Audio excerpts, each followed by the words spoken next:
UAE-യിൽ പുതിയ വിസ ക്വാട്ടയുടെ 20% വ്യത്യസ്ത രാജ്യക്കാരെ നിയമിക്കണം എന്ന നിർദ്ദേശത്തിൽ ഇളവ് ലഭിച്ചതായി സൂചന.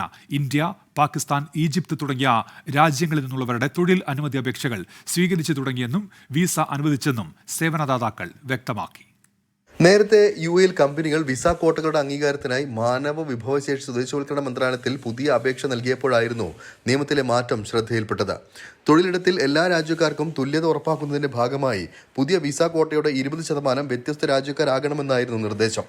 എന്നാൽ ഇന്ത്യക്കാരടക്കമുള്ളവരുടെ വിസ നടപടികൾക്ക് നിലവിൽ തടസ്സങ്ങളില്ല എന്ന് വിസ സേവനദാതാക്കൾ അറിയിച്ചു. നിലവിൽ UAE-യിൽ ഇന്ത്യൻ തൊഴിൽ വിഷയവുമായി ബന്ധപ്പെട്ട് നിലനിന്നിരുന്ന ഒരു ആശയക്കുഴപ്പം ഇന്നത്തെ വാർത്തയോടുകൂടി ഒരു താൽക്കാലിക ആശ്വാസം ലഭിച്ചിരിക്കുകയാണ്. നിലവിൽ പെൻഡിങ്ങിലുണ്ടായിരുന്ന തൊഴിൽ വിസകളെല്ലാം പാസ്സായി തുടങ്ങിയിട്ടുണ്ട്. മറ്റ് റിമാർക്കുകളൊന്നും ഇല്ലാതെ, പ്രത്യേകിച്ച് പുതിയ തൊഴിൽ അന്വേഷകർക്കൊക്കെ വളരെ ആശ്വാസം നൽകുന്ന ഒരു വാർത്തയാണ് ഇന്ന് വന്നിരിക്കുന്നത്.